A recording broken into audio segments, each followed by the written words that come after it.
Boom. Hello, everyone. This is The Rabbit Hole, and you are all watching the Break It In show, or Break It Down show. Yeah, break it in, break it down, break it on down the road. It doesn't matter, man. It's all good. We're having a good time. It's Friday. And boy, a lot of things have changed since the election. And I thought we might just jump in right there. When you think about the stuff that you want to share and create, how has that changed in the last 10 days? I think in my case, a lot of it's still going to be a matter of raising awareness on certain issues. And the example that I like to jump to a lot is affirmative action, right? Because when people hear affirmative action at a surface level, it sounds really good, because it's marketed as this thing that gives opportunities to underrepresented groups, typically minorities or women, right? But when you look at how affirmative action actually works, support actually falls off a cliff because what affirmative action actually means is, race preferences, sex preferences, and it effectively acts as a form of demographic engineering. So institutions can leverage it as a policy to achieve their desired demographic composition. And when people learn how these programs that they think are good things, actually work, I think support tends to fall off quite a bit. So I think on my end, like that's still like one of my main priorities. Just raising that awareness so that because I think like even if, for example, President Trump and the new administration they overturn disparate impact somehow, and they overturn old executive orders that mandate affirmative action in government contracting. There's also that cultural side, right? Like people need to actually understand what is actually going on here. So that way these whatever progress is made in terms of an anti-woke agenda is permanent rather than a temporary relief. When you talk about woke agendas and that kind of thing, it can be a negative thing for people when they hear that, and it can turn them off. But I think the important part of the conversation is when we've made mistakes in terms of policy and society and what they want and everything, and there is a rejection of the woke agenda and trying to divide people by race or by religion or by whatever it is. We are rejecting these things. How do we evolve the language so that it is less problematic for folks that are maybe, let's say, behind you where you are in terms of where society is at, where they're headed? You're one raising awareness, so you're in front in a lot of ways.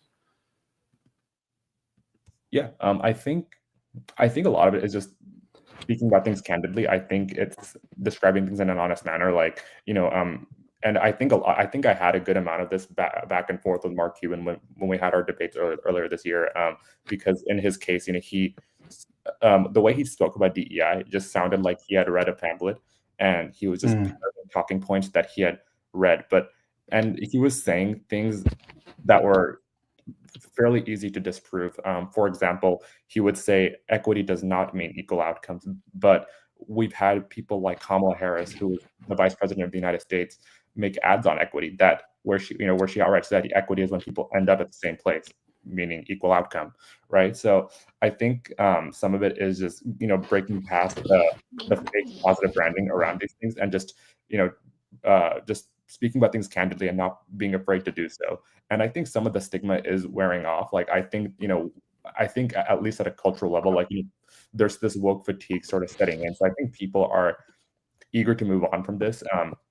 There was a Supreme Court ruling against race preferences and affirmative action last year, and when Gallup did a poll asking people what they thought of that, across all racial groups, people were supportive of the ruling against race preferences. I think amongst Blacks it was like nearly a 50-50 split, but even a majority of Blacks who typically benefit from affirmative action were, as a demographic, they support the ruling. Because I think the one thing that I like about America and our people is that we really do value individual liberty, and we really do value giving everyone a fair shake at success, based on who they are as a person, based on who they are as an individual. So when there are things like affirmative actions that value race over character, your sex or gender over your character, I think we are naturally disgusted by them. And that's why when you lift the veil and expose these things for what they really are, I think Americans are ready to reject it.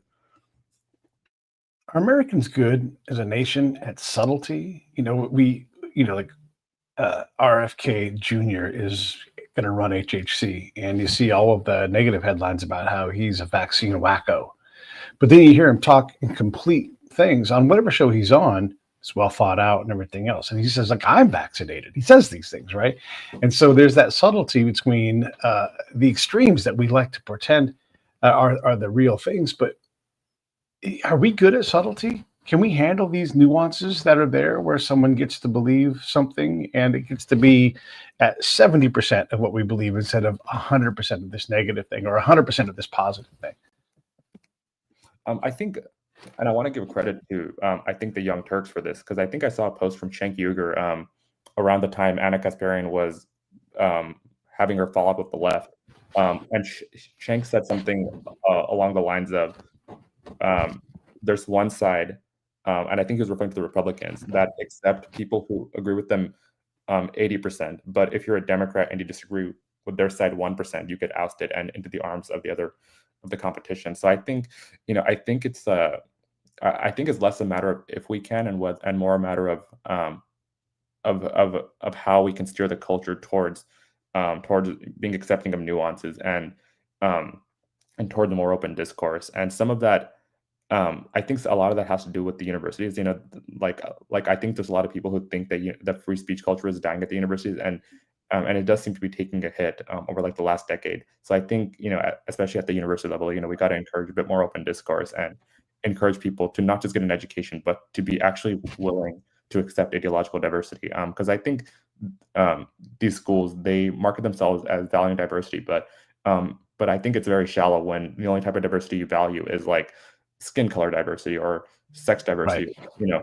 Or rainbow diversity, whatever it's like, but it's, but if everyone acts and thinks the same, then it's not really diverse. Like it's shallow diversity in that sense. Like I think encouraging universities and people to accept ideological diversity is something worth pursuing. Why do the folks who are desperate for diversity, why do they want to have such non-diverse answers? For example, political diversity, right? No one's lifting up the Green Party or the Libertarians or the Republicans or Democrats, depending on the situation. Why do we struggle with when our diversity is diverse enough versus? And I'm big on this, man.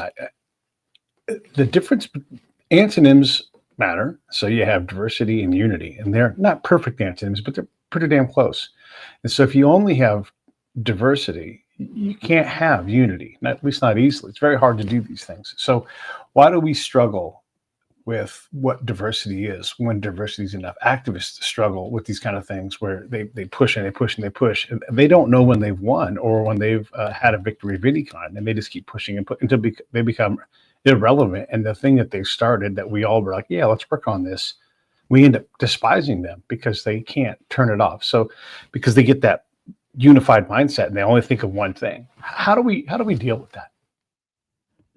I think I'd say partially it's because we've become primed to a certain media environment. Like it takes a lot more effort and discipline to watch a 3-hour Joe Rogan podcast versus a 2-minute clip from the legacy media outlet, or even a 2-minute clip from the podcast versus watching the entire thing, right? And we also have this thing with short form content and reels and YouTube shorts where where content it seems to be heading in a more short form directions. And when that happens, like it's there's pros and cons. Like one a pro might be that you're able to break up complicated subjects into bite-sized content that people can slowly digest. But a con might be in the context of political discussion and those nuances, some of that might get lost because you can only fit so much into a short TikTok clip versus a 3-hour podcast. So I think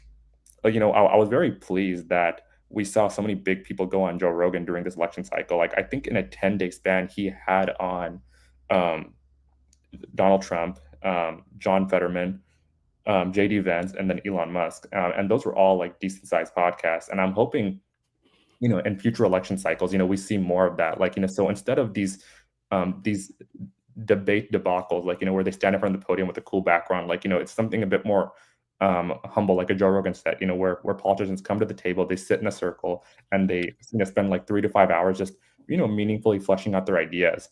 And I think that would be really good for us as a nation, because I think because those debate formats, like they ask about dense subjects like immigration, but you get like maybe 3 to 5 minutes to really respond versus like in a podcast, like there might be a longer period of time for you to really flesh out your ideas. So I think the mediums can create the incentives, and that's what people respond to sometimes. So if we just if so and so like if we just continue the work that started this election cycle, shifting mediums towards more long form, um, at least having long form as an option or longer form as an option, that would be good for us, I think. I was watching a clip, and I'm just going to pick Rachel Maddow right now because I'm trying to understand how the media communicates, right? This goes back to my background in counterintelligence and looking at influence operations. So I watched her tell a story about President Trump. I should technically say, President-elect Trump. That's what I guess his title would be right now. And they so narrowly edited these comments to make it be their reality. I'm like, it's not even a quality product because the edits were so tight, they were uncomfortable. You felt like, oh man, they're squeezing these words in. But it resonates with that audience. And look, everybody does this. But I think this goes to your thing about Rogan. If you were to come on this show, we're having a long form conversation here. And when someone tries to take out a context or create a context with conversations with these leaders, you only get to do that so many times before your integrity is shot. Maybe not with your home audience, but with the big audience. And I think we're seeing some of that pushback when, whether I don't want to get too far into this, but whether it was a mandate or a mandate against the last mandate, we've seen the nation move pretty far in one direction right now and where they want us to go. So it's crazy with the editing thing. And this includes 60 Minutes. There's a lot of organizations that go out and they make a very particular version of the truth. And I've seen this in reporting with embedded reporters in combat zones. Like the person who's most removed from reality are these people. They appear out of nowhere. They're going to write their story, not the story. And then you see what they've written and you're like, what patrol did you go on? They didn't understand anything. So we see that it erodes our confidence, and we've seen that in the media. And so now when we all are media now, there is still that responsibility. Yeah, you're definitely correct about that because the numbers that I've seen show that media content it's declined a lot. People can look at Gallup polling as one indicator of this, and I think like as you said, a lot of these outlets, they'll depending on which way they lean, they'll take like clips of a person and then trim them up so they appear better or worse depending on what on which way they lean, right? And I mean there's been like a lot of cases like where I've watched a longer version of the clip that was fed to me by legacy media, and I'm like, oh, that's not as bad as I thought it was. Or I've seen the person do a longer interview, and I'm like, okay, this doesn't seem that crazy, right? And I think the classic example that gets brought up a lot during election cycles is the find people on both sides, right? From Trump, which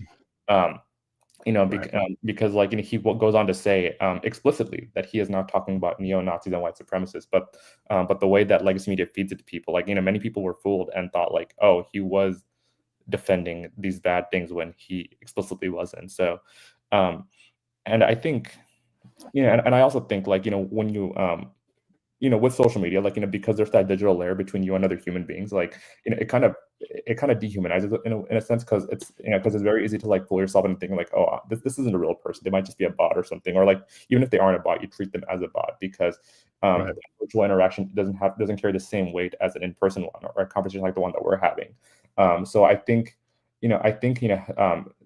there's that face-to-face thing that's definitely being lost with the social media generation that I think we should try to get back somehow. And and even online, like when I was going back and forth with Mark Cuban, like I did appreciate like that he was writing longer answers to me, and I tried to write long answers to him, and like I like, and when I saw that effort being made, I was like, okay, we disagree, but at the end of the day, like he's giving me his time, I'm giving him my time, so like I hope that I hope for people who are watching our exchanges, like that means something, and it's at least a good role model in terms of having discourse and where we want to be in terms of our speech culture. Yeah. Yeah, you see this a lot on X where you or I will create something and it's thought out because that's what we do. And so you've created this graphic. It's clearly taken you a good amount of time to create it. Or I've written something that's taken me 7 hours of research and processing numbers, and then someone's like comes back with "You're an asshole." And you're like, that's all you got? Like no appreciation for the work? You're allowed to disagree, allowed to be an asshole if you want to, but that's what you came back with, you know? And you're right. When you see a healthy exchange, even if it's robust and it's rigorous, that's fine. I like to see more of that. Is that even possible though on X, or is that unrealistic expectation to have people take serious conversations, you know, as a norm? Or is it really going to be this dismissive seventh grade playground kind of conversation that often seems to happen on X? I think it's possible. I think the question is more how much it happens, right? Like I think like short form content in general, like it's somewhat primed towards like getting your point across concisely. So like so a lot of so for people who want to get their points across in a more in-depth fashion, that might be more challenging to do, whether it's on X, whether it's on TikTok, or really any short form media. But um, but I think there are like mediums on X, like X Spaces, like where people who want to have longer conversations can, like they can hop on an audio call, or I think X also has the video thing now. So yeah, like people can hop on an audio call on Spaces or an X video live stream, and then and that's kind of like an avenue towards having those longer conversations. So I'm hoping the culture gets better with time. I think in terms of culture, we are past peak cultural wokeness, and my general running theory has been that now that Trump is president and going to serve another term, like we might see an uptick in wokeness again under his term, because I think he just provokes that antibody response from entertainment elites. But if the administration plays their cards right and they legislate a meaningful anti-woke agenda, institutional wokeness will be on the decline, and if they can just weather the attacks long term, it'll be a net positive, and we'll also see cultural wokeness go down maybe like a few years after his presidency. So that's kind of what I'm anticipating in that regard from Is, for the next few years. does that put too much faith in President Trump's ability to lead? I mean, whatever anybody thinks about him, he definitely creates a lot of chaos, and a lot of it to his own detriment on purpose. So is that too much to ask? Is the nudge going to be 5%? Is it going to be 1%? Is it going to be 20%? I mean, what do you think? Like, what actually is possible? Because our system will correct, and it will come back, and it will. If things don't go as people like, when the midterms come, there'll be a checking, and the left will come out and they'll vote more prolifically, and the things will balance, right, like they normally do. So, what are your thoughts on is how much faith can we put into someone who's been so unfaithful? I think it depends. I think it partially depends on who he surrounds himself with. So when I see when so like I'm hoping that in terms of an anti-woke agenda, like, and he'll listen to people like Chris Rufo, he'll listen to people like Hanania, hopefully Will, and others like that, right? Like he'll listen to like people of that flavor, and they can guide his actions, in terms of an anti-woke agenda towards something more fruitful. And some things are easier to do than others. Like he can fairly early on, like, and he could overturn executive orders that incentivize and mandate affirmative action in government and government contracting. But something like overturning disparate impact, which requires, I think that's going to require a Supreme Court ruling. That might take that might be longer, because I think there's more nuances and subtleties involved. But and then and because it looks like, I think at this point it's confirmed. Because he's going to have Congress, he could pass legislation that undermines wokeness, and they could codify a more sensible definition of discrimination. So that way, it's harder to make the argument that any disparity that exists must be proof of discrimination. Versus, okay, here's a disparity. Maybe it's proof of discrimination, but maybe it's not. But it's not taken as an automatic guarantee. And those bad faith disparate impact lawsuits are harder to make. So that's kind of where I'm coming from. I'm hoping to see some progress in terms of anti-woke legislation. But we'll see. Like, I'm certainly more optimistic to see progress in that direction under President Trump than I would have been under a President Harris administration. Yeah, there's definitely some credentials there. If you, this is a bit out of our lane, but I'm just curious what you think about this. If I was President Trump, I would take a Democrat senator and say, hey, I need your help, and bring him into the or her into the fold, in some way, give them a significant job as a way of trying to, like, hey, I'm reaching across the aisle, like forget about the fact that there may be a Republican benefit on the next senator that comes up, but if he reached across the aisle and built some of this into his system, I think that's healing. But I don't know. Is that crazy? Is that not right? What are your thoughts on trying to reach across the aisle purposefully and say we have to do this together? Because we were told that was going to happen the last time, and it didn't happen, and it rarely does these days. I think it's a nice thought, but given how polarized the country seems to be, it'll be very challenging to do. I do like that people that seem to be in Trump's inner circle this time, like Elon, Tulsi, and RFK. They're at least former Democrats. I don't is RFK still a Democrat? I think he became independent, right? I think he's independent officially. Yes. Yeah, Yeah. and I know Tulsi left and became a Republican more recently as well. But like I think it's cool to see like at least people who are former Democrats within the last 5 years be a part of his circle, and I'm hoping that's a good sign in terms of potential unity or the possibility of this being a unity government, because I do think after 15 years of divisive woke identity politics, like we could certainly use some of that. So I would certainly like to see it, but it might be challenging just for various reasons. Yeah. What's the most important change? I mean, all these things have happened, all these unique names, and like, let me back up. People get really riled up about so and so being picked for such and such office, but the reality is who can talk intelligently about the last 10 DNIs or the last 10 HHC bosses or the last 10 Secretary of Educations? Like, the good, the bad, the pros, cons, ranking. The vast majority of people have no fucking clue about that, but we have these firm opinions, and that seems like it's foolish on our part to go, man, I don't think that person will do a good job. We don't even know these people. They're just faces on a screen that are painted either left or right, and I don't understand why we get so wrapped up in secondary, tertiary, quaternary level governmental appointments. Are they important? Sure, but did you care 5 years ago or 10 years ago? No.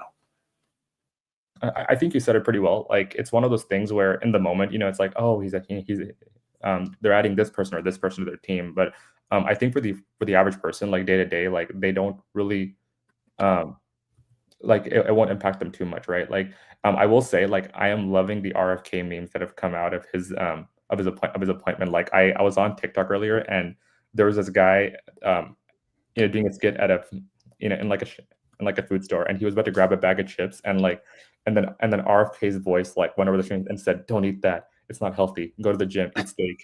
And and I mean, for someone like me, like I like meme culture, so it's like I've been enjoying that, like, and so I'm hoping some of that lighthearted fun, we have more of that.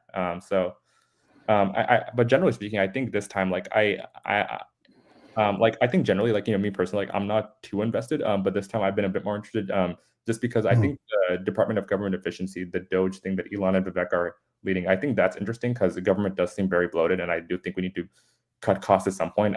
It's like we're like I think 35 to 40 trillion in debt now, so I think we need to start cutting away at that. So I'm hoping that effort on their end bears fruit.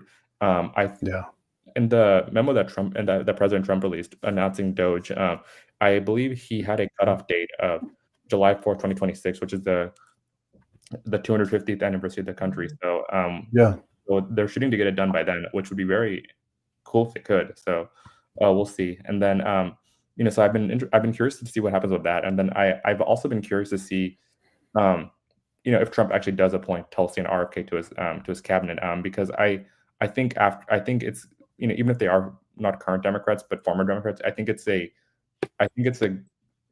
good way to indicate to the broader country that okay, like there's a place for everyone in America, and like I think showing that in the leadership might be helpful for the country's morale.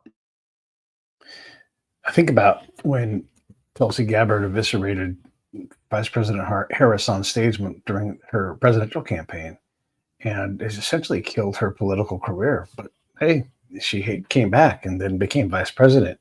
If if the Democrats had picked Tulsi Gabbard, we might be talking about a President Gabbard right now. I mean, it's crazy. And then you'll see this again, this crazy thought that somehow this lieutenant colonel currently in the Army who can, I don't know if you guys know this is for the audience, a lieutenant colonel, when they're in command, can grant a clearance. Sure, it's temporary. Sure, it's up to a certain level, but they can grant a fucking clearance. And so this is someone that's trusted at that level.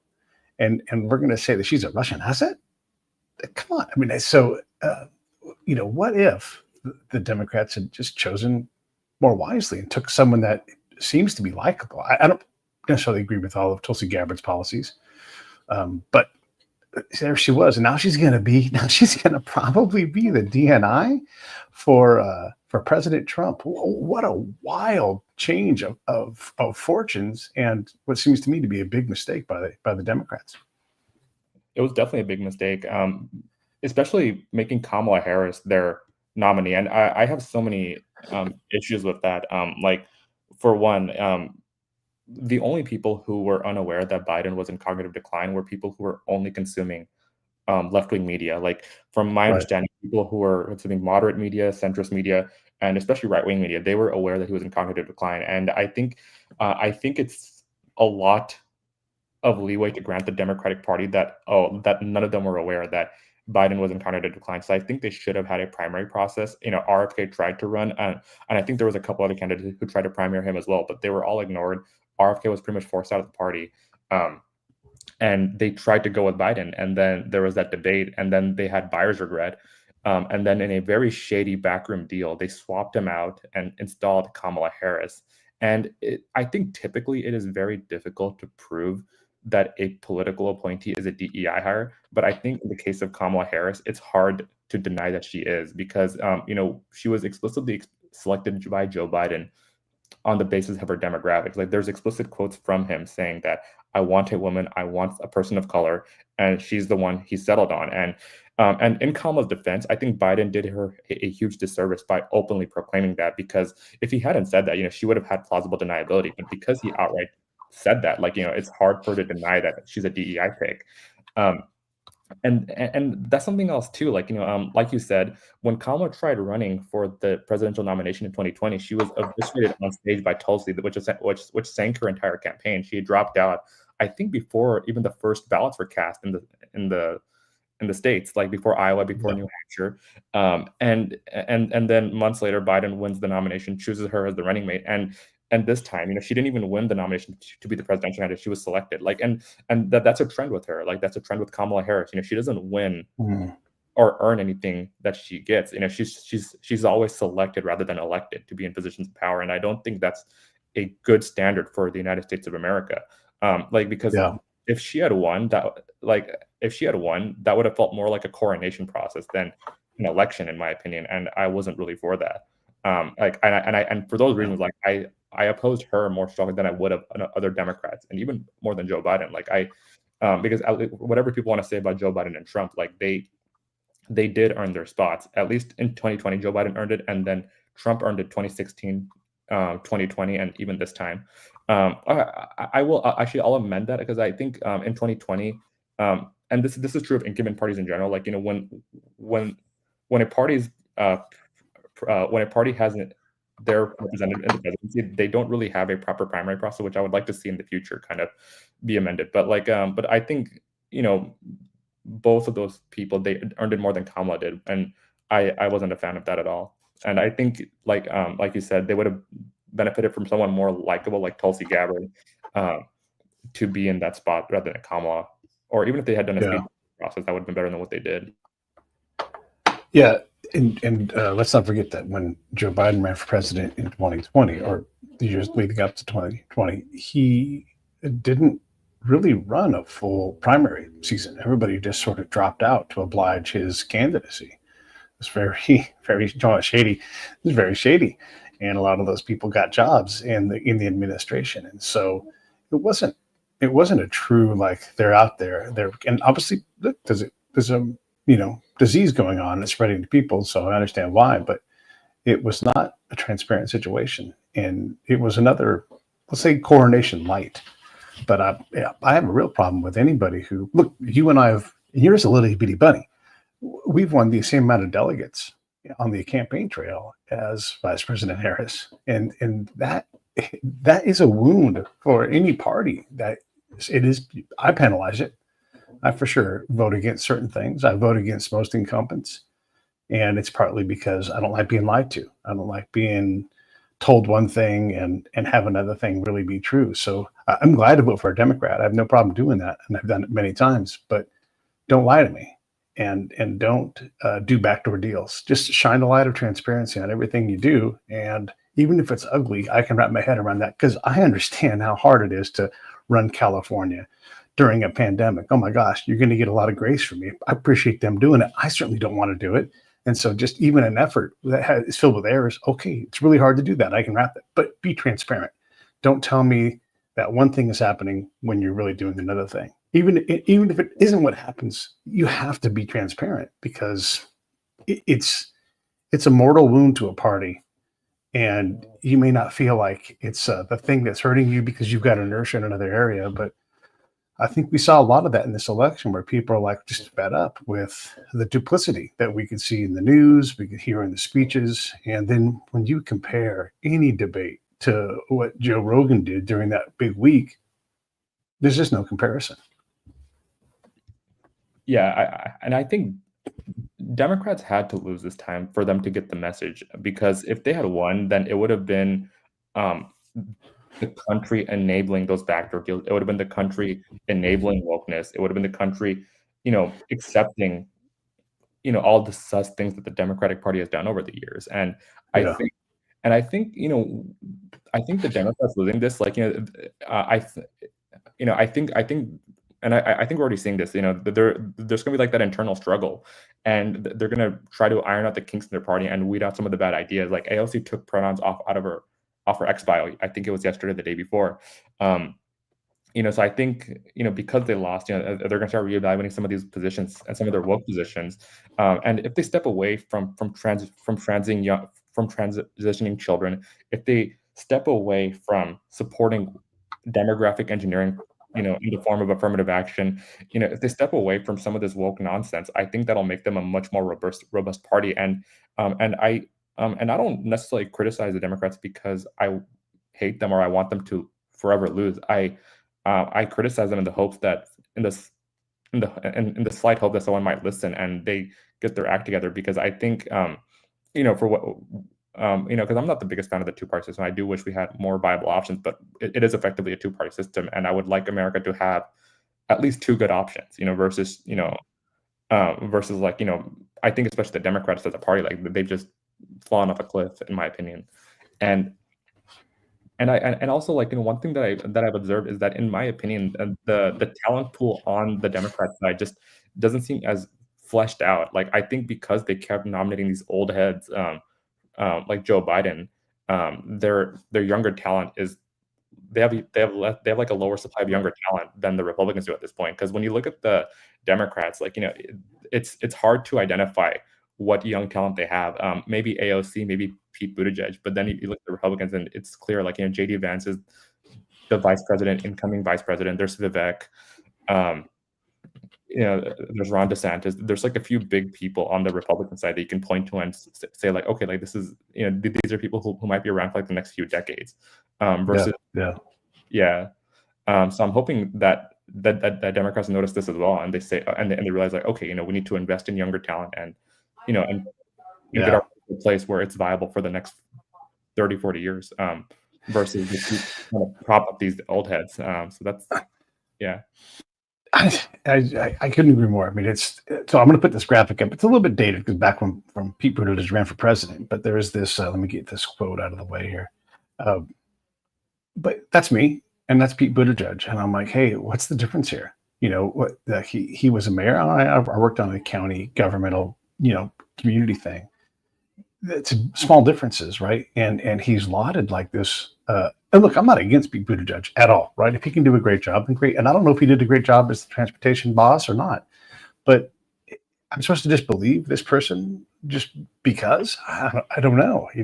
I struggle with that because we don't have a really good system for measuring. Like in chess, you can get a gauge for how good somebody is by their ranking, even maybe their title a little bit. In track and field, they have a numbering system that gives you an idea how great a run was. It's not like pinpoint accurate, but like, wow, your score in your run was 1,200. Well, that's pretty close to historic, right? But if it's 600, you got to work on it a little bit. But we don't know the quality of these people, especially when they've been in the office for 20 years. You talked earlier about all the executive orders. Why isn't Congress doing their job and codifying these things? When everybody's pointing around about abortion, all of them have been parts of Congress, and none of them have passed a federal law saying this is what it's going to be. We've relied on the courts to hold us, and the law professors don't like it. If law professors, can't agree on what Roe was, then we're going to have to deal with it at some point. So Congress isn't doing their job to write these things and codify these laws and pay the bills for the policies that are being enacted via EOs. I'm not at all a fan of executive orders. I get it. That's how we do it, but it creates a lot of waste. It creates a lot of back and forth, and it really isn't the president's job. It's the Congress's job, and they just refuse to do it for some reason. So how do we improve what we know about these people? Again, I'm using Pete Buttigieg just because it's silly, and we're both, have similar kinds of things at some points in our career. But how do we build an ELO rating for congressional people?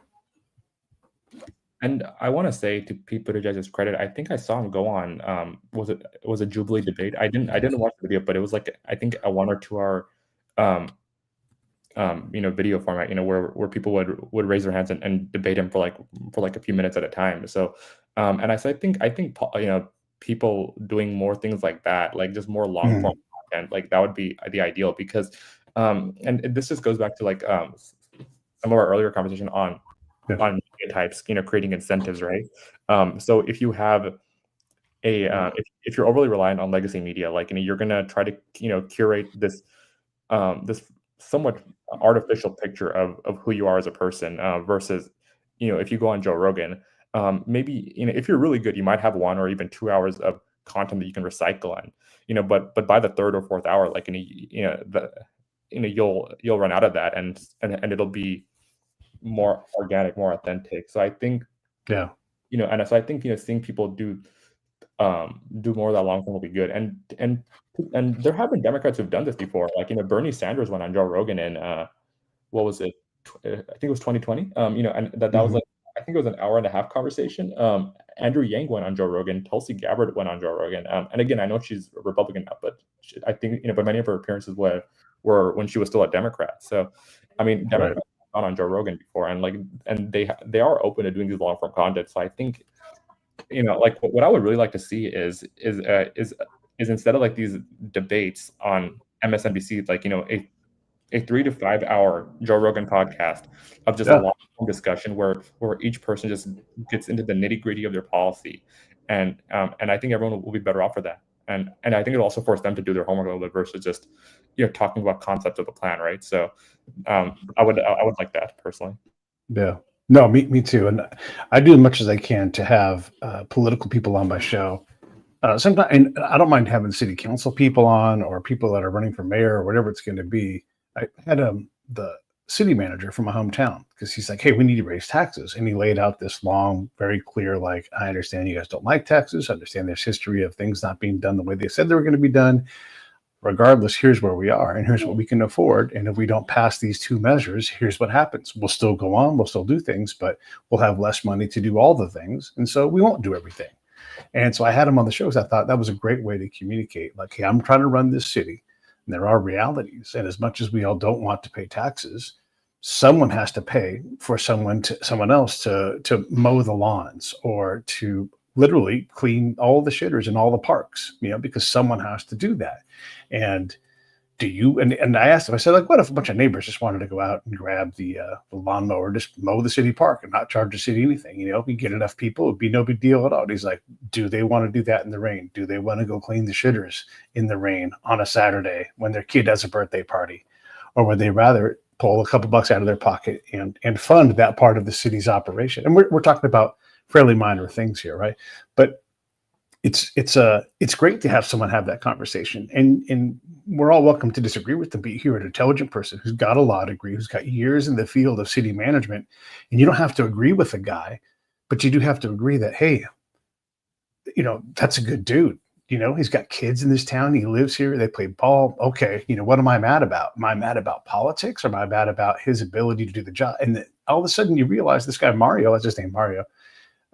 He's a pretty good guy. He's fun to have lunch with. Go talk to your government. It doesn't have to just be me or you that does it on a show. Go engage. You're probably not going to get a senator like a Fetterman to come out and sit down with you, but you might ask him. And for the most part, they don't. Anybody at the federal level never really interacts with anybody else on a whim or everything. They don't have time for that, and it's not how they pay the bills. But at the local level, you better believe that you can go talk to people at the county, and they will go out to lunch with you, and they will talk to you. And we all could do more of that to educate ourselves, or come on the Break It Down show or Joe Rogan show or whatever show it is. Yeah, and I think encourage people to connect with their local politics. I think that would be a net positive because, generally speaking, at least in my personal case, like I don't really feel the federal government's presence in my day-to-day life. The exception was probably COVID, and that was mostly because of the lockdowns, because of pandemic policy. But COVID aside, I don't generally feel like the larger government's presence in my day-to-day life. But I think for most people, they underestimate how much their local government has an impact. So I think, getting involved and in that sense might be helpful for them. And it also humanizes some of these people that are leading us, right? Because it's very easy to to look at someone like Kamala or Trump based on legacy media portrayal and where they come across artificial, right? And just write them off as fake. But I think longer form content, I think going to your local city council meeting, and meeting some of these people in person, when you can, that might help as well. So that way they seem less like empty suits. Yeah, there's a lot of that. Jay Moore had Gavin Newsom on his show. It was several years ago now, actually more than several years ago. And I thought Gavin Newsom did a great job. He was very humanized. And if you were against him, just because of politics, you could hear a person talking who had experience, who was clear in their thoughts and everything else. I don't know that he's done anything like that since then, but he's also gotten his profile nationally is problematic, right? And so here's one thing too about the Democratic Party. And again, I've voted for Democrats even on this ballot, but the outside of California is like a crazy place. People don't like that brand of policy and rules and how California looks. I live in California. It's great. There's all kinds of great things here. And yes, Oakland has its problems and San Francisco has its problems, but most of San Francisco is gorgeous. It's lovely, and they figure things out. Do they need to do a better job? Absolutely. But that's not all of California. You go to Carmel, or you go to any one of hundreds of places. California is great, and it's a hard place to just geographically. We've got the highest peak in this part of the continental U.S. We've got the highest one. We've got beaches. We've got rivers. We've got lakes. Oh my gosh, we got deserts. We got multiple deserts. It's a hard place to run just in terms of geography. When he came on the show, I heard a guy that I'm like, all right, let's see how you do. I don't know that he's done a good job. Enough people put signatures on paper to try to recall him before, and he won easily to protect that seat. But I don't know that brand sells outside of California. It's a hard thing to do because we do a lot of crazy shit here. I'm inclined to agree, and it's interesting because even some of these woke ideas, they're not even viable in California because I remember, was this 2020? I think this was 2020. This was I think in response to the BLM riots, California tried to revoke their ban on affirmative action race preferences, and the state rejected it. I think the margin was a bit closer than one would like. I think it was 52-48, something like that.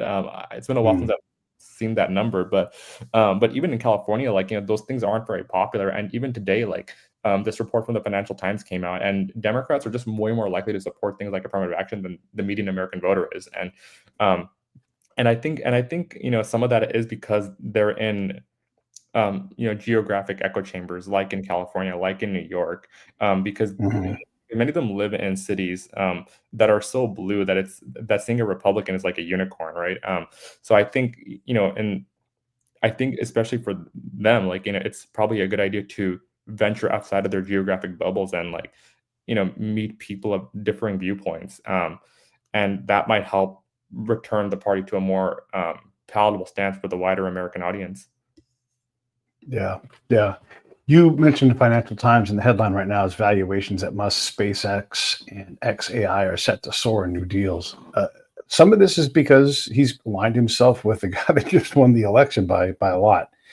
Other parts of it are because he is changing the way things are happening in the world right now. I mean, you guys just you and Elon had an exchange on X. Was it yesterday? I guess there was so much happening, and we so often focus on abortion. And this is not that abortion is not important, but like it becomes an all-consuming topic. Or we focus on race or ethnicity. And these are problems that, if we left them alone, are largely solved. And you can't solve to 100% of these things, because just the closer you get to 100, the more hard and crazy it gets. But a lot of these problems are something that's at least under control. Meanwhile, we are rocketing towards the future, and things are changing fast. AI is changing things. Rockets are changing things. They're going to space. It does appear that we're going to go to Mars within the decade. That is crazy.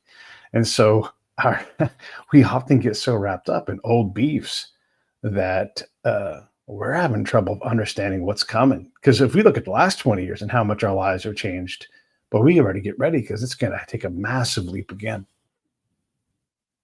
I'd also add that my personal theory is that a reason why Elon's companies have been doing better after the election is because before then there was like a lot of political, what felt like political targeting. Like like one example that comes to mind is, I think it was the California Coastal Commission. They denied a SpaceX rocket launch. Oh my gosh. Yes. And they explicitly cited his politics in the thing. Like I don't remember the exact count, but like I was reading it, and like I think it was the coastal. Yeah, it was the California Coastal Commission. Yeah. They mentioned his politics. So I think having the federal government be less antagonistic towards him, or even at least be neutral. I think that's also going to help there. And I mean, it's like you said. Can I jump in on the Coastal Commission? Because I can provide some insight on this. These folks are even in California. Okay, so here's the thing that happens in California. We're a left-leaning state. That's fine. That's part of what we all get to do. But within that left-leaning faction, there are sub-factions, and we all have laws that protect everybody's rights. So a group can have rights. And so we have these old dams that were built back in the 20s and 30s. And one of them, a lot of them are being taken down. But you can't just go and take down a dam. You have to prove that environmentally it's not going to be a problem. Okay, that's the environmental survey. And maybe that will take you to court, and you have to deal with things, you have to pay more money and everything else. But then the groups are like, hey, you didn't cover our part of the environment. And so they go to court and they have to sort things out. And so, this one in Malibu, like you're trying to protect from heavy metals from the old soil. So you've got to scoop out individually, and then you have to do something to remediate that poisonous dirt. You have all the animals that are downstream that are now going to be impacted by the lack of this dam, all of the carbon that's been put off by all these heavy machines. And this kind of work, this is for the audience. This kind of work is so heavy equipment intense. There is going to be a mobile fuel truck. So here's California. We're trying to get rid of all this stuff. And there's going to be a tank truck that's just going to sit there and just dump diesel or some kind of fuel into all these large earth movers as they do all this thing. And so it's going to take billions and millions of dollars over 10 years to do this thing. And then it can get hung up in a second if, and this has happened, the surfers in Malibu go, yo, that's our break. If you start releasing a bunch of, new water down here, you're going to mess up our surf area here. And so they get to go to court. And so what happens is we've calcified into these subsects on the left so that you can't just do something. So we can't build a train because land is expensive here. And every inch of that thing, you're going to have a legal fight. The A's couldn't build a stadium, partly because they wanted to build it on top of Howard Terminal, which is a shipping toxic dump because of all the things that have been there. And so all these lawsuits and longshoremen and oh my gosh. So when we look at all these problems, a lot of them we create because we do have laws that protect us, and small interests can speak up, and the Sierra Club can go and throw you in court, and you have to prove to them or give them some kind of balancing measure to get past and get their approval. And it makes it really, really, really tough to build things, and like there's a town just on the Delta that's being built, and it's a bunch of tech dudes, and they're like, hey, we got billions of dollars. We think we can build a better city. And so they started buying up this land in a place called Rio Vista. So all of this is, if it's anywhere near the coast, the Coastal Commission comes in, and their favorite word is no, no, no, no, no, no, no. Anything you want to do, if you have an old pier, there's old piers all around the Bay Area. And if you want to improve that thing or put a restaurant on top of everything, no, you have to let that pier and that restaurant that's on it right now fall into the ocean, because we're not going to allow you to build anything. And so they've become this no machine that really does need checking up on our end. And so when someone like Elon Musk says something and they're crazy enough to out loud say we don't like his politics, that's why the Coastal California Committee, they're one of these groups that creates this thing. And God bless, they're trying to protect the coast, right? And that's not an easy thing to do. And by the way, also the Army Corps of Engineers, they also control a lot of this stuff. So I'm painting something that illustrates just how hard it is to do things, at least here in California. And that Coastal Commission is, nobody likes it. Everybody who's anywhere near the coast is like, oh my God, those guys don't let you do anything. All I want to do is, and it's a simple thing. It's sort of like they're sort of like the HOA for the state. And like, all I want to do is put in a satellite dish, man. I just want to watch soccer from England. No. And so when you have a rocket, and you have a chance to say no to you, yes, they're going to get in line and they're going to say no. Sorry to interrupt you, but I had to add that Coastal Commission context. No worries. I think that was like a good listen on my end. Like, and I like the HOA analogy because that's how it comes across. Like, and I guess from my end, like, I'm hoping that being foolish enough to outright say that it was because of politics, like that undermines them enough that hopefully some of this stuff loosens, because from what you just described, like it sounds like they overreach a good amount, and even sensible things like refurbishing a pier and building a new restaurant on it, even stuff like that is difficult to do, and that shouldn't be the case. Because I mean, I get wanting to protect the coast. Like, I think California has a lot of natural beauty. The times I've been there, it's been great. So I do respect the nobility in that pursuit. But I think there's a point at which, it becomes overreaching, and the trade-off becomes a bit absurd in one direction. Yeah. And this is kind of goes to the Supreme Court decision earlier this year when they said, hey, these entities aren't the actual law writing entity. And so their ability to create penalties because you don't follow their law, that's not going to be a thing anymore, right? And so it's a good way to lift some of that burden off of us. We still have the balancing side of, hey, you have to protect the environment. We love to spend money at the expense of the environment, whether we're polluting and everything else. Here in California, again, Gavin Newsom's like, you guys are creative. We need to build homes, you guys. And you guys keep saying no to everything. So we're going to figure out how to get you guys stuck on yes for a while so we can get caught up and get some of these things done. Because there's all these projects that we have the ability to raise the level of a dam, modify something, make something new, and not just the California Commission, but happens. They're an example of how it happens all throughout the state where we're bound up. Our water rights are all screwed up, and the laws are over 100 years old, so they're so obsolete. But we can't get enough people in the room to argue enough to figure out what the modern view is going to be, because no one wants to give an inch. And so you end up in court and you never get a solution. You have these old stupid water laws that don't make any sense. And again, I'm going to go on a little thing here, but there's a place called Owens Lake. It's no longer a lake, California. Southern California basically siphoned off all that water back in the old days. So that lake bed is enormous, and it's on the backside of the Sierra. So when the wind comes blowing down the Sierra, it picks up that dirt and it shoots it all over the nation, and it's full of heavy metals and it's polluting. So at some point, we said, hey, we're going to try to slowly fill this lake. We don't know how to do that yet, but what we are going to do is build the world's largest temporary sprinkler set. I swear to God, this is true. And so there's this multi-billion-dollar project that's indefinite. And that means you have to have people who don't live anywhere near Southern California go to Eastern California and live there and constantly repair this. And I'm kind of portraying it like what it's not, but like a PVC sprinkler system that just set on top of the ground. And so they're out there all the time repairing and maintaining this thing. So instead of solving the problem, we just add a whole new system on top. And then you can imagine what that costs to go out and do that. So all of this stuff is part of that brand of California that people outside California see or exit and say, hey, I'm not going to live there anymore because it's too expensive. It's very expensive to live here. So anyhow, I wanted to, I keep jumping in on your time, but I wanted to provide that context as well. No worries. Like I said, I think this is all very interesting. It sounds like that paradox of bureaucracy, right? Like, bureaucracy makes things more inefficient, and then something incompetent happens, and people freak out, and then the solution is, oh, we need more oversight, and then they add another layer of bureaucracy, and Right. it just kind of reminds me of that, like, what you're describing, and I think the housing situation you mentioned in California, that's crucial for a lot of states. I mean, even New York, I think collectively California and New York are projected to lose like 4 or 5 electoral votes in the next after the next census, and Wow. while I think conservative states are set to gain about 10 or 11, which is basically a medium-sized state at that point. I mean, so I think, so even like politically, like there's a lot of incentive for these blue states to get their housing situation to a better spot, because that's one thing that I always hear about New York and California. It's just that there isn't enough housing. There isn't enough housing, and the housing that is there is just constantly becoming more and more expensive.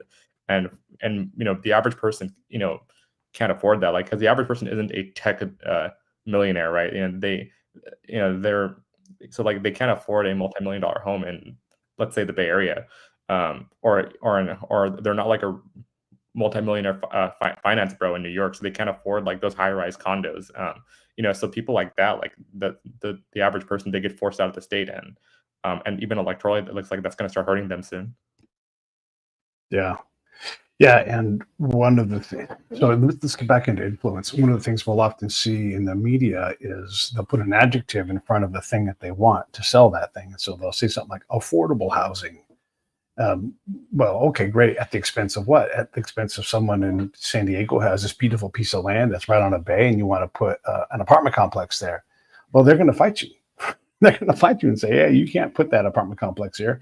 We didn't buy this place for the apartment complex. And so, like Laguna Seca, the track there has been there forever, and people have populated around it, and they don't like the track. And so they're always attacking the track, even though it was there when they got there. So there's all these funny instances where they'll say affordable housing or smart diplomacy, these words that go in front of the thing. If you just say diplomacy, we'd like to be better at it. I mean, who from America can say they've done smart diplomacy in the last 20 years? But that gets sold a lot. And so you see this again in the media. I'm guilty of it sometimes. I try not to do it. But once you've seen that spin, like the thing we talked about earlier with RFK, and it was like, anti-vaxxer RFK picked for, HHS. And you put those extra describers in there, and you're not being truthful. You're adding a context that isn't necessary. You can just simply say, Robert F. Kennedy Jr. drops his campaign, is now going to be the HHS boss. Okay, great. Even then, you're like, drop his campaign, take that out, and just say RFK Jr. named to be HHS boss. But we see all these other bullshit words that take things, and it makes it either not believable or delicious. One of the two.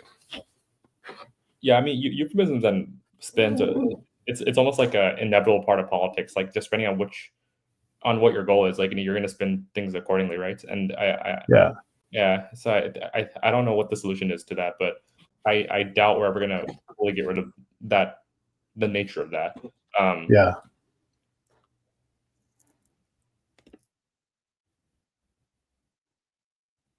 Did I lose you? Are you there?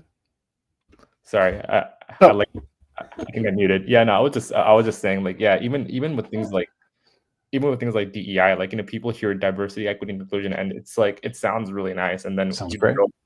you drill down to what it is, and you're like, oh, this doesn't sound. And the affordable housing examples, like, it's funny. It's like, okay, what do you mean affordable housing, and how do we get there? And I think the apartment situation, like, because every time I go to like a blue city, like, the traffic is it's just absurd. Like, takes you forever to get from point A to point B. So I mean, I don't see how. I think it would be cool if these areas can build, but like, I think they would have to build like outside the city in areas that are less populated, because the cities already seem so dense that building an apartment complex, like, it would just make traffic worse, and like other qualities of life would take a hit. And I don't know what this, and as far as the cities go, I don't know what the solution there is. Like, maybe flying cars if we want to be futuristic, or what Elon is doing with the Boring Company, making those underground tunnels. Like, maybe things like that might help, or better ride programs, and better public transportation. But at least, but just given where we are right now, it seems like at least when it comes to building within pre-existing cities, it's less feasible than identifying new areas and building things there. And I think I heard you mention earlier, like that some tech people in California tried doing that. Like, what was it? Was it Rio Vista? Is that the name? Yeah, Rio Vista is where the land is, and that's like a lot of farmland, right? But they're taking it's right on the Delta, so they want to build this modern city there, right? So they're trying to get everything dialed in, and they're having to fight through court. But they're billionaires, and so they're like, "We'll go to court, we'll fight." They expected that part of the problem. Gotcha. That makes sense. So it's like even then, like, when they try to build in like an less inhabited area, like, there's like legal bureaucratic shenanigans that kind of inhibit the progress. So yeah, like I think every state should have like their own version of Doge at this point, because because this used to be a meme, like, in like I would see people like online, like, like bring up some obscure law in like the Ohio legislature that's been around for 100 years, but no one else, like, and it's this out of pocket thing that maybe made sense then, but but no one ever thought to get rid of it, and it's still there. So it might be worth having something like Doge in every state, like just looking out, okay, like, what's outdated and what do we keep, and just doing like sort of spring cleaning, and getting some of this under control. You put a great graphic up yesterday, and I won't keep you too long, but I wanted to get into this real quick. And you talked about the growth of the non-teaching side of universities, and really to get a tenure job, it's very, very hard. It's because there's all this other structure, and it costs a lot of money. One of the things that happens with that is they run the schools like a business, and Berkeley's a good example. Santa Cruz, these are both UC towns. And so Santa Cruz literally is out of room. There is no room, and you can't reliably build things there because there's a lot of old code, a lot of old buildings that are going to be grandfathered in. Santa Cruz touches Capitol, the same thing, same kind of problem. There's easements where the roofs, I'm not exaggerating, the roofs overlap each other, right? It's an old place.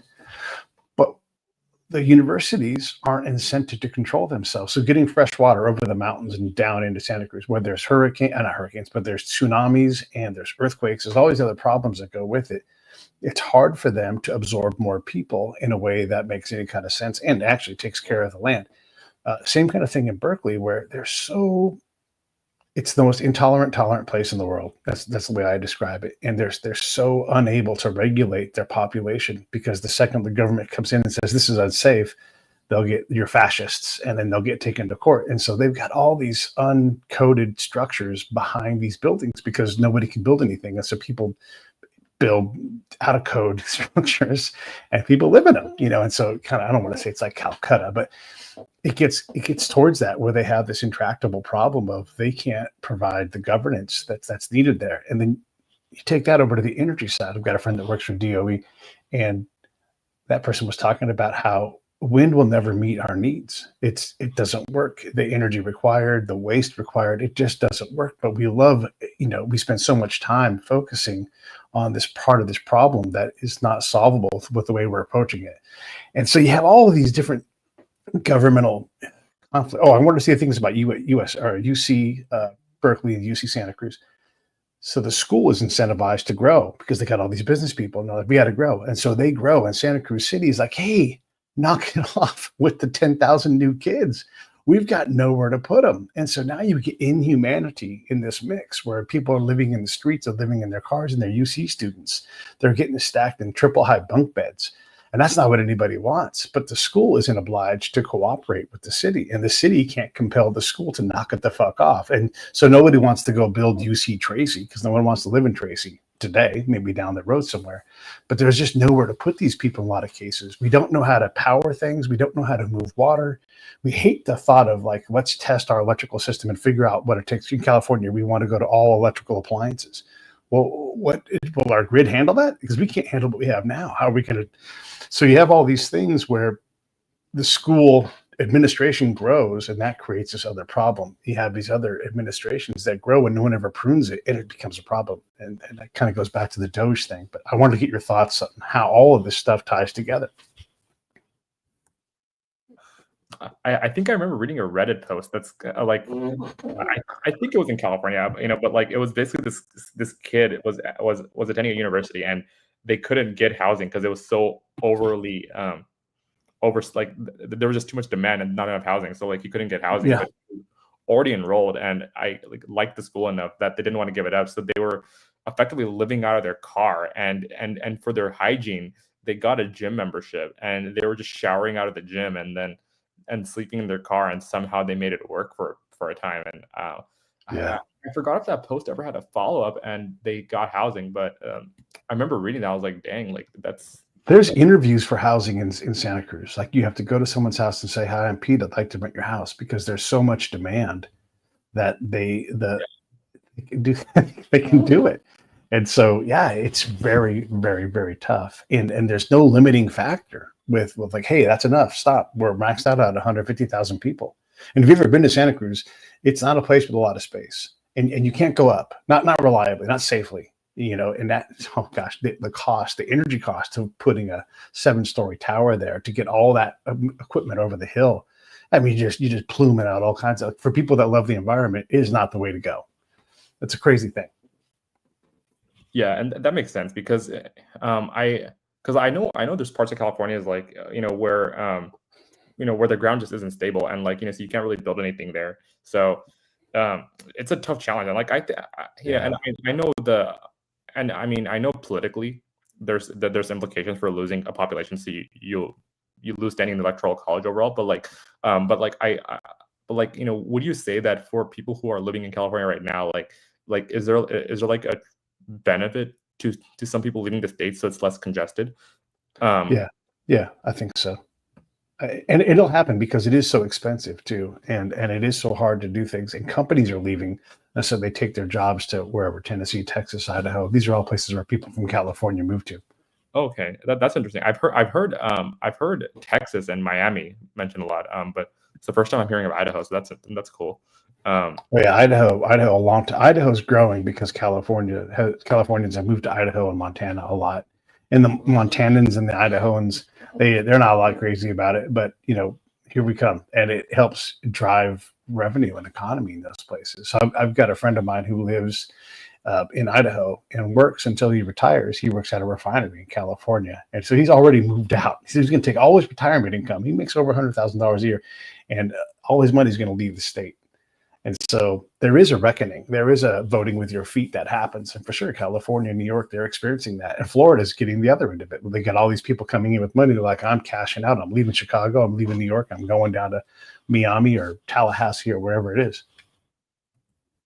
Especially when businesses start to leave. And, the common reason you hear cited a lot in some of these media articles is the crime, because a lot of these are tech companies in San Francisco, and, they get fed up with the crime. And, I know that was the case with Elon. Like, I think he mentioned there was someone with a freaking axe chasing his employees at one point outside of XHQ. So, if you're dealing with that, and the cost of living is so high, and you're not even getting like a safe area after paying all that money, I get why many people will just get fed up, throw up their hands, and say, "Yep, I'm just gonna dip out and find somewhere peaceful." Like, sure, the geography might not be as nice, maybe the weather's a little bit worse, but at least I don't have to worry about a chainsaw axe murderer, chasing my employee. So yeah. And our public transit suffers because it can't govern itself either. And so this was several years back. One thing, I love to take pictures of crazy things on what we call BART. It's a Bay Area rapid transit thing. And every now and then you'd see like the bullet hole where someone's just taking a crack at the train. It's just insane. It doesn't happen all the time. It's not the norm. But when people get on, I love to talk to people. If I leave like the Oakland airport, if I fly into town, I'll take Oakland or San Francisco, and I'll take BART, and I'll talk to folks who aren't from the Bay Area, and they're terrified. They're terrified to be on the trains, all the things they've heard. And then they see things throughout the path that validates their terror. And so let's say they're going to go to the wine country, and they're like, I'm never flying into Oakland again. Can I fly into Napa? They don't want to fly into Oakland because of its reputation and then the evidence they see of that. When you take BART through Oakland, you can see that it's not well regulated. It is very, look, if you're on International Avenue and you need help, it's not coming. The cops aren't going to come there. It's just not going to happen. And that's a city in America where that's true. And I'm not trying to bash on Oakland. I love Oakland, but that kind of thing causes people to leave. Yeah, I feel like this is more from the New York subway. Like I always see like clips coming out of the New York subway, like of some shenanigan going on, like and a lot of it just seems like like there just isn't some reasonable enforcement of standards, or the enforcement of standards just isn't happening enough. So you end up with these weirdos on subways just hassling the public and making the experience just on average worse for everyone involved. And I think that's one thing that that public transit just across the board needs to fix and get better at. So that way, like, regular people who want to use these services don't have to suffer because a few degenerates decide to ruin it for everyone. And Yeah. I think I read somewhere, like, a lot of these degenerates, like, they half the time they don't even have tickets for these transits. Like, they just sneak on and no one really kicks them off. And because Oh yeah. those ticket checks just aren't happening that much. So I think, even doing that, like, if that helps, then it might be time to start enforcing tickets more often. The again, Bart, and I want to pay my way. I don't want to cheat. I take the train because I'm always want to see what it's like, and I take the ferry. So I try to use these things when it's convenient to do it. But they've gotten more automated with all the ticket checking. And so if you walk up and boop, your ticket doesn't work, boop, boop, sure. Apparently you can mail in your ticket and say, hey, there's value on here and this thing doesn't work. But what that does is I now have to go through the handicapped unlocked walkway. I don't want to, but their machine doesn't work. And now I'm trapped inside this system. I can't buy a ticket to just go out. And so I'm like, I'm forced to break the law here because they haven't taken that. Now, if there's someone there, I'll say, hey, I'm trying. And the person's always like, yeah, I know. Happens all the time. Come on through. This is a system that they're trying to automate. And you got a guy who's waving people through saying it happens all the time. So even though I'm not lying, if you wanted to lie, you could. And you could just walk in, walk off whenever you wanted, and really no one would care. And it's only getting worse because of the automation. You can only make gates so tall and everything. Someone's going to find a way to get through, or they'll shove someone through with it. If people don't have money, they'll find a way. Yeah, and I think like, it's one of the trade I think that's one of the reasons, like, I'm skeptical of minimum wage laws. Like, I think when you raise the minimum wage, like, you're not like, you're effectively incentivizing companies and organizations to just automate away jobs. Like why would you pay someone $20 an hour to make a pizza at Costco when it might be cheaper in the long run to have a machine that automates the pizza making? Like, I saw Sure. I saw a clip, like, of like a sauce stripper. Like, so instead of having someone manually put the sauce on the pizza, like, this thing was it just spins the pizza in a circle, and then the sauce gets on it, and then so, like, that's already, like, one step of the pizza making process just out of the way. And I mean, I think when states like California and they raise the minimum wage, like, they're incentivizing automation, and, like, and I think automation is cool. Like, it can do some things very well, but as you pointed out, like, there's some things that it can't do perfectly, right? And security and enforcement is, I think, a valid concern, because maybe there are some mitigating measures, but, like, they're not going to mitigate foul play as much as a live security guard will, for example. Yeah. Well, listen, I've had you for over an hour, and you've been great, and I love talking with you every time we get a chance. And I want everybody to follow the Rabbit Hole 84. I'll put the link up here because you're going to love the infographics that he makes, and it's thought provoking. And you're always great about retweeting my stuff. I always try to put something thoughtful when I do it. So I just appreciate the heck out of you, and it's good to catch up. Yeah, likewise, and thank you for always be willing to have me on. Like, it's always fun conversation, and I'm glad we got to do this again. Hopefully we can do another one soon. Yeah, we will. Okay, stand by. I'm going to say goodbye to you in a second. Everybody else, I'll talk to you soon. Hey, thanks for watching the show. I really appreciate it. Right here, you can subscribe. Please do that. It makes the show grow. Hit that notification bell so you know which incredible guest is coming up next. Down below is the PayPal link. You can put a small subscription in. That is an enormous help. All that money goes right back into the show. And then right up over here are the next episodes you should listen to, curated by yours truly. Thank you.